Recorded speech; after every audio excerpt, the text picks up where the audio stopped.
Ndawwalam ne garuu umtuun dawwalle inni hordoftoota kiyyaa kana fakkaata jedhutti viidiyoon nu jalaa dhaabbate maaliif fakkaata hin beeku ifaman isiniin jedha nama kaameeraa imaanii hin qabnu kun akkanatti hin fataa jechaa jirraan isiniin jedha hordoftoota kiyyaa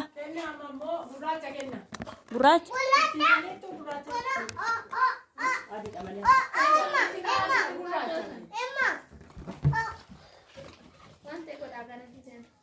hindi deh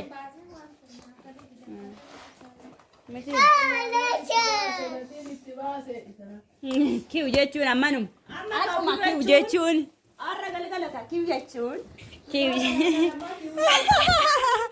maaltu kiu san arra galgala ka jechuun base yani kende akata singale sito target pancake kuna kenya ababa oh rasa sane bode bebe shi gatini tibasi wow itu ralle ini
Hordoftoota kiyyaa turree walitti deebinaa turtii gaarii qabaadha. Hordoftoota kiyyaa argitanii waan fakkaatu. Baay'ee tokko gammadee jira. Waaqa oo taayyuu qabamee nani aasan qabe. Achuma hin tuqin. Fakkaata. Baay'ee. Sinin jedha yaani diinkorii keenya immoo waaw araba jaalo jedhanii nuti kolfina. Mataa boonee hojjannee sinin jedha warreen immoo dhufanii nyaachuu barbaadan galgala koottaatiin nyaatu keetii. Ijoolleen na biraa deemtu malee natti tolaan. Dafa. Natteetta. Wanni fidi ba. Mucaa fidi. Amma siya takka ijoollee kana maal goone? Ol qabitaayu. Mul'atu. Fidi kaatee. Sani gadum baafee xiqqootu baafee. Booddee anis ni waamu. Beenaa dafa. Uffata boottaa kaasii binkaatanii suura. Uffata isaa fuutati. Hincuufne si waraabaan jiraatu.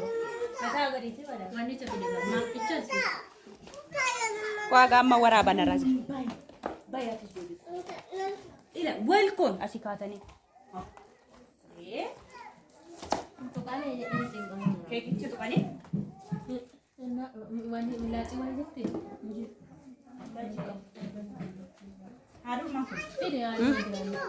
Uffata maali?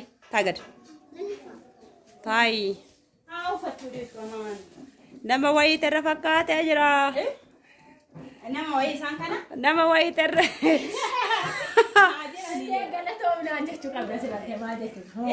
Na kanaaf immoo hordoftoota kiyyaa dhugaa waaqayyo dubbachuufi nafaana daddabanii hankatamaan bokkeessa isaa hin beeku nafaana olii gadi jooranii iddoo isaan geessanii. Shuu yatteere? Qo'attu fuudhi milkisha. Innaa olii gadi nafaana deemanii bakkee kanaan isaantu nagaye malee ana qofa mitiin isin jedha. Kunoo keekii waan hundumaaf deemanii fidanii qo'attu waraabitaa iyyuu gadi kana. Keekii. Fidi wannichi. Ma keekii si waraabira. Wayini keenya. Keekii waamee harka keessa. Qo'a bikoon malti. Achi miti dogo. Qo'a. Asiinidha. Simboo enda baqqala.